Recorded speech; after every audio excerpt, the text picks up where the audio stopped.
Thank you very much. Please be seated.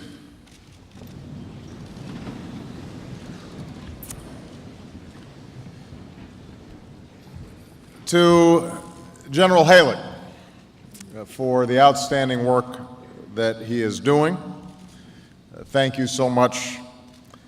Good morning, Marines. Good morning, Camp Lejeune. Good morning, Jacksonville.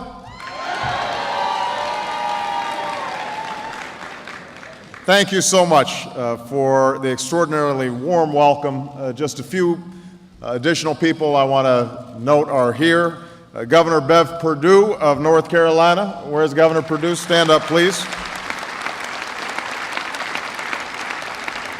We have the new United States Senator from North Carolina, Kay Hagan. Members of the North Carolina congressional delegation who are here today, please stand and wave.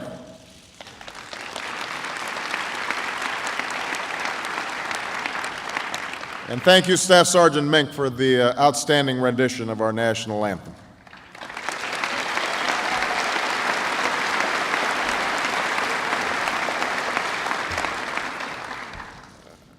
I also want to acknowledge all of our soldiers, sailors, airmen, and Marines serving in Iraq and Afghanistan. And that includes the Camp Lejeune Marines now serving with or soon joining the 2nd Marine Expeditionary Force in Iraq, those with Special Purpose Marine Air Force, Air Ground Task Force in Afghanistan, and those among the 8,000 Marines who are preparing to deploy to Afghanistan. We have you in our prayers. We pay tribute to your service. We thank you and your families for all that you do for America, and I want you all to know that there is no greater honor or greater responsibility than serving as your Commander-in-Chief. Thanks to all of you.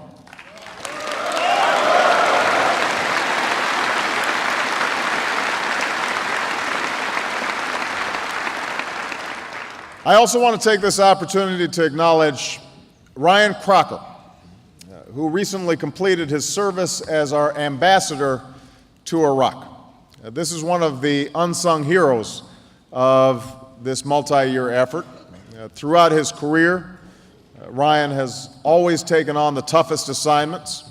He is an example of the very best that this nation has to offer, and we owe him a great debt of gratitude. He carried on his work with an extraordinary degree of cooperation with two of our finest generals, General David Petraeus and General Ray Odierno, who will be critical in carrying forward the strategy that I will outline today.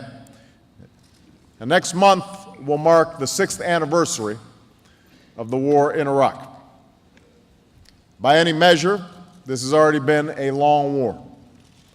For the men and women of America's armed forces and for your families, the war has been one of the most extraordinary chapters of service in the history of our nation. Many of you have endured tour after tour after tour of duty. You've known the dangers of combat and the lonely distance from loved ones.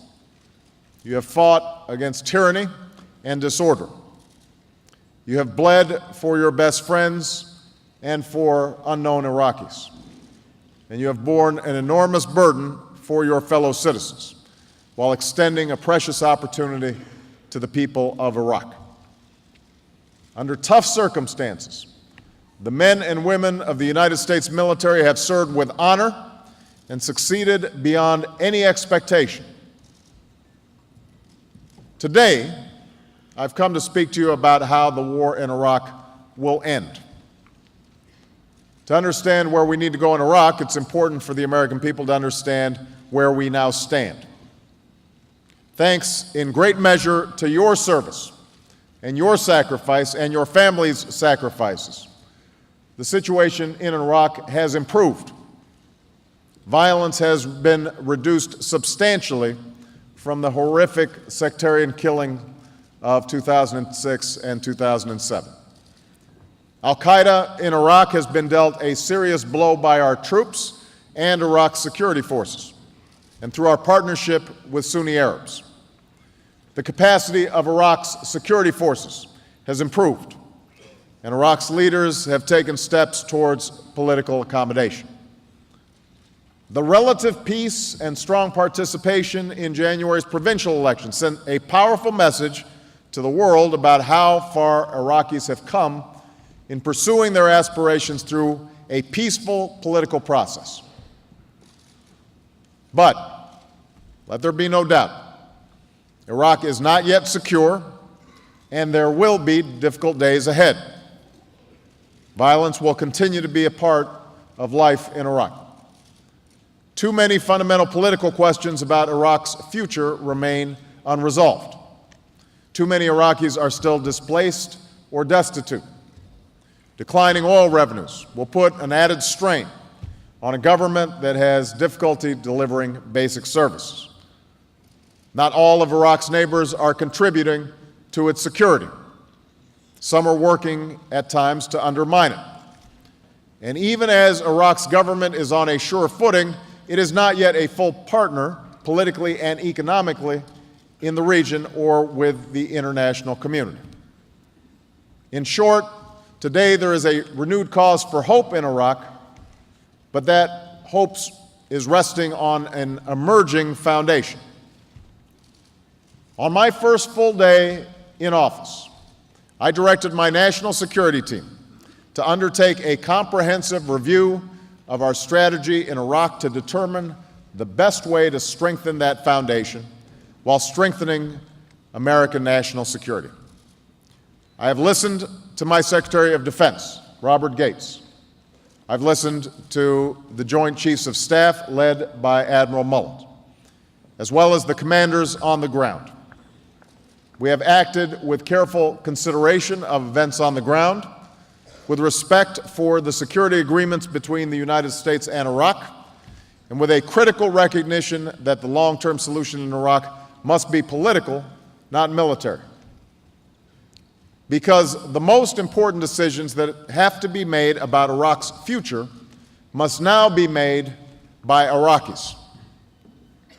We've also taken into account the simple reality that America can no longer afford to see Iraq in isolation from other priorities. We face the challenge of refocusing on Afghanistan and Pakistan, of relieving the burden of our military and military families, of rebuilding our struggling economy. These are challenges that we must meet and will meet. Today, I can announce that our review is complete and that the United States will pursue a new strategy to end the war in Iraq through a transition to full Iraqi responsibility. This strategy is grounded in a clear and achievable goal shared by the Iraqi people and the American people, an Iraq that is sovereign, stable, and self-reliant.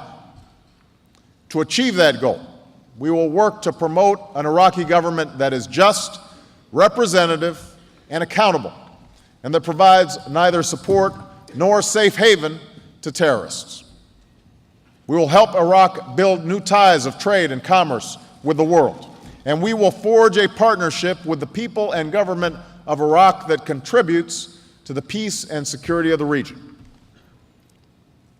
But understand this, here's what we will not do. We will not let the pursuit of the perfect stand in the way of achievable goals.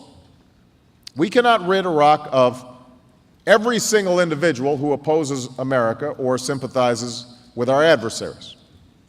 We cannot police Iraq's streets indefinitely until they are completely safe, nor can we stay until Iraq's union is perfect. We cannot sustain indefinitely a commitment that has put a strain on our military and will cost the American people nearly $1 trillion. America's men and women in uniform, so many of you, have fought block by block, province by province, year after year, to give the Iraqis this chance to choose a better future. Now we must ask the Iraqi people to seize it. The first part of this strategy is therefore the responsible removal of our combat brigades from Iraq. As a candidate for president, I made clear my support for a timeline of 16 months to carry out this drawdown, while pledging to consult closely with our military commanders upon taking office to ensure that we preserve the gains we've made and to protect our troops. These consultations are now complete, and I've chosen a timeline that will remove our combat brigades over the next 18 months. So let me say this as plainly as I can. By August 31st, 2010, our combat mission in Iraq will end. As we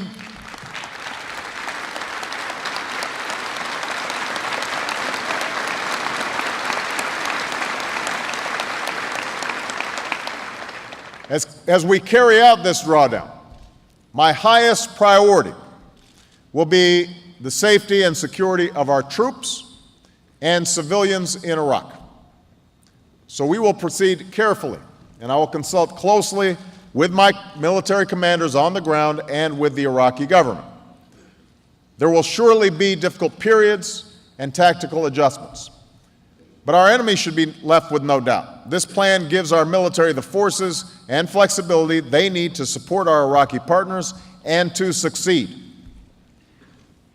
After we remove our combat brigades, our mission will change from combat to supporting the Iraqi government and its security forces as they take the absolute lead in securing their country.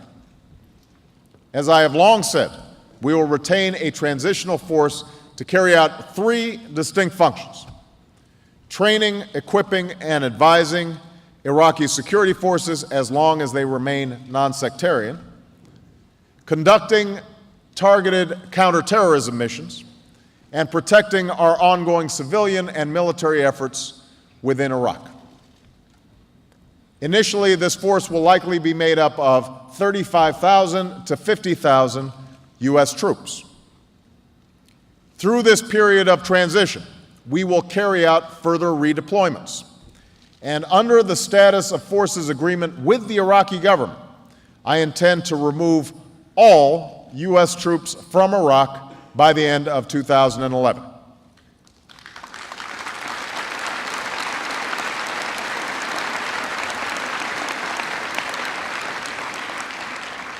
So we will complete this transition to Iraqi responsibility, and we will bring our troops home with the honor that they have earned. As we remove our combat brigades, we will pursue the second part of our strategy: sustained diplomacy on behalf of a more peaceful and prosperous Iraq. The drawdown of our military should send a clear signal that Iraq's future is now its own responsibility. The long-term success of the Iraqi nation will depend on decisions made by Iraq's leaders and the fortitude of the Iraqi people. Iraq is a sovereign country with legitimate institutions. America cannot and should not take their place. However, a strong political, diplomatic, and civilian effort on our part can advance progress and help lay a foundation for lasting peace and security. This effort will be led by our new ambassador to Iraq, Chris Hill. From his time in the Peace Corps to his work in Kosovo and Korea, Ambassador Hill has been tested, and he has shown the pragmatism and skill that we need right now. And he will be supported by the courageous and capable work of so many American diplomats and aid workers who are now serving in Iraq. Going forward, we can make a difference on several fronts. We will work with the United Nations to support national elections while helping Iraqis improve local government. We can serve as an honest broker in pursuit of fair and durable agreements on issues that have divided Iraq's leaders.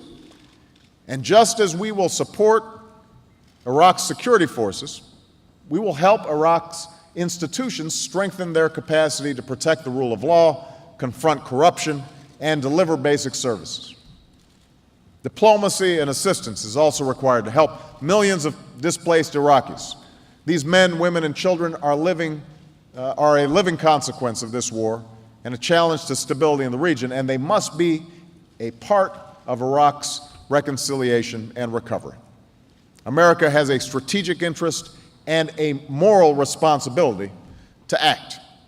And in the coming months, my administration will provide more assistance and take steps to increase international support for countries already hosting refugees, We'll cooperate with others to resettle Iraqis facing great personal risk, and we will work with the Iraqi government over time to resettle refugees and displaced Iraqis within Iraq, because there are few more powerful indicators of lasting peace than when displaced citizens return home. Now, before I go any further, I want to take a moment to speak directly to the people of Iraq. You are a great nation, rooted in the cradle of civilization. You are joined together by enduring accomplishments and a history that connects you as surely as the two rivers carved into your land. In years past, you've persevered through tyranny and terror, through personal insecurity and sectarian violence.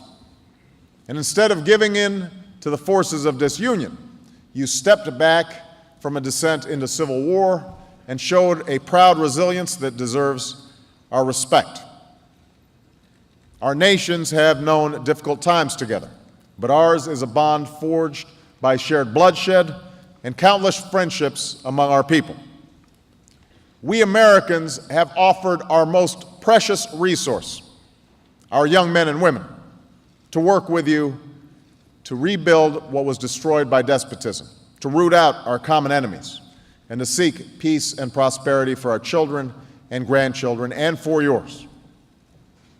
There are those who will try to prevent that future for Iraq, who will insist that Iraq's differences cannot be reconciled without more killing. They represent the forces that destroy nations and lead only to despair, and they will test our will in the months and years to come. America, too, has known these forces. We endured the pain of civil war and bitter divisions of region and race. But hostility and hatred are no match for justice. They offer no pathway to peace, and they must not stand between the people of Iraq and a future of reconciliation and hope. So to the Iraqi people, let me be clear about America's intentions.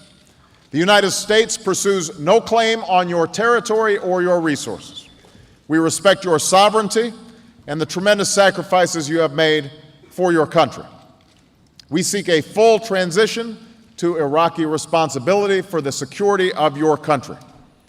And going forward, we can build a lasting relationship founded upon mutual interest and mutual respect as Iraq takes its rightful place in the community of nations. That leads me to the third part of our strategy: comprehensive American engagement across the region. The future of Iraq is inseparable from the future of the broader Middle East. So we must work with our friends and partners to establish a new framework that advances Iraq's security and the region's. It's time for Iraq to be a full partner in regional dialogue, and for Iraq's neighbors to establish productive and normalized relations with Iraq. And going forward, the United States will pursue principled and sustained engagement with all of the nations in the region, and that, by the way, will include Iran and Syria. This reflects a fundamental truth. We can no longer deal with regional challenges in isolation. We need a smarter, more sustainable, and comprehensive approach. That is why we are renewing our diplomacy while relieving the burden on our military. That is why we are refocusing on al-Qaeda in Afghanistan and Pakistan, developing a strategy to use all elements of American power to prevent Iran from developing a nuclear weapon, and actively seeking a lasting peace between Israel and the Arab world. And that is why we have named three of America's most accomplished diplomats, George Mitchell, Dennis Ross, and Richard Holbrooke, to support Secretary Hillary Clinton and myself as we carry forward this agenda. Every nation and every group must know, whether you wish America good or ill, that the end of the war in Iraq will enable a new era of American leadership and engagement in the Middle East. This does not lessen our commitment. We are going to be enhancing that commitment to bring about a better day in that region, and that era has just begun. Finally, I want to be very clear about my strategy for ending the war in Iraq does not end with military plans or diplomatic agendas. It endures through our commitment to uphold the sacred trust with every man and woman who has served in Iraq. You make up a fraction of the American population.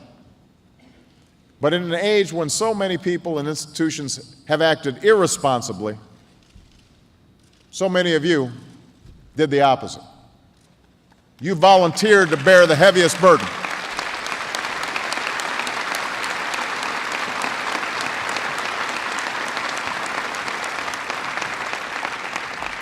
You volunteered to bear the heaviest burden, and for you and your families, the war does not end when you come home. It lives on in the memories of your fellow soldiers, sailors, airmen, and Marines who gave their lives. It endures in the wound that is slow to heal, the disability that isn't going away, the dream that wakes you up at night, the stiffening in your spine when a car backfires down the street. You and your families have done your duty. Now, a grateful nation must do ours. That is why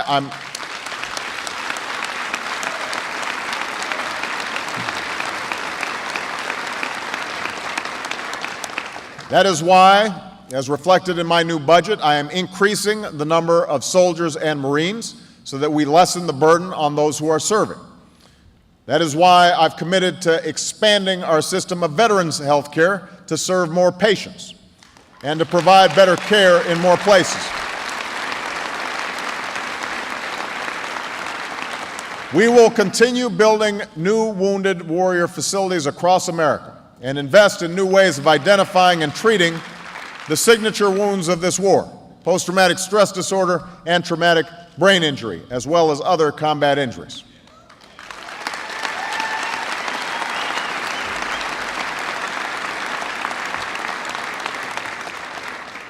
We also know that service does not end with the person wearing the uniform. In her visits with military families across the country, my wife Michelle has learned firsthand about the unique burden that your families endure every day. So I want you to know this: military families are a top priority for Michelle and me, and they will be a top priority for my administration.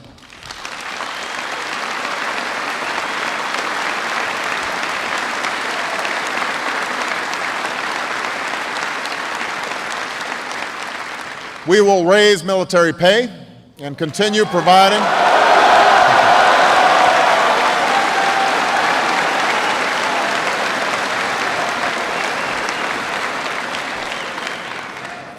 I figured that'd be an applause line, Secretary Gates.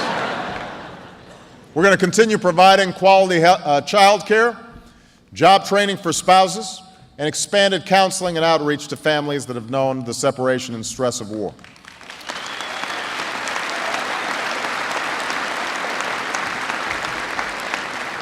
We will also heed the lesson of history, that those who fight in battle can form the backbone of our middle class by implementing a 21st century GI Bill to help our veterans live out their dreams.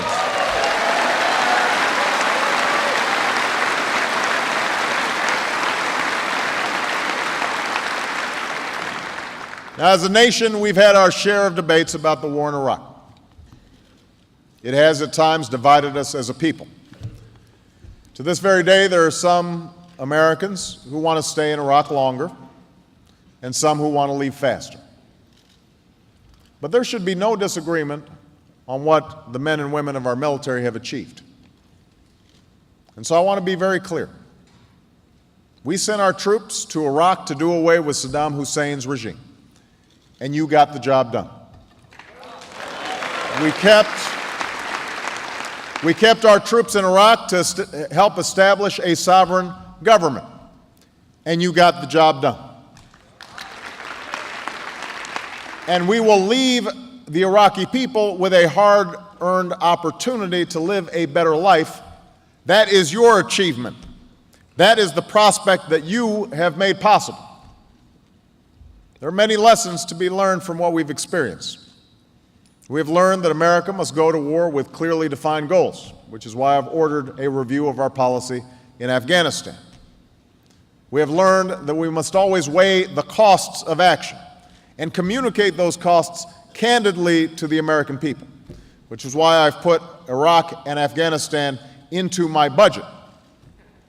We have learned that in the 21st century, we have to use all elements of American power to achieve our objectives, which is why I'm committed to building our civilian national security capacity so that the burden is not continually pushed onto our military. We have learned that our political leaders must pursue the broad and bipartisan support that our national security policies depend on, which is why I will consult with Congress in carrying out my plans. And we have learned the importance of working closely with friends and allies, which is why we are launching a new era of engagement and diplomacy in the world. The starting point for our policies must always be the safety and security of the American people. I know that you, the men and women of the finest fighting force in the history of the world, can meet any challenge and defeat any foe. And as long as I am your commander-in-chief, I promise you that I will only send you into harm's way when it is absolutely necessary and provide you with the equipment and support you need to get the job done. That is the most important lesson of all.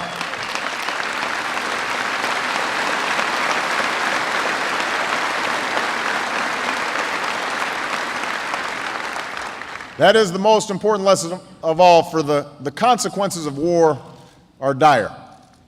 The sacrifice is immeasurable. You know, because you've seen those sacrifices. You've lived them. And we all honor you for them. Semper Fidelis. It means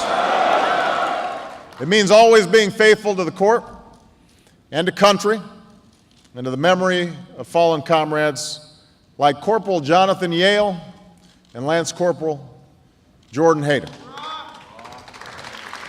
These young men enlisted in a time of war, knowing they would face great danger. They came here to Camp Lejeune as they trained for their mission.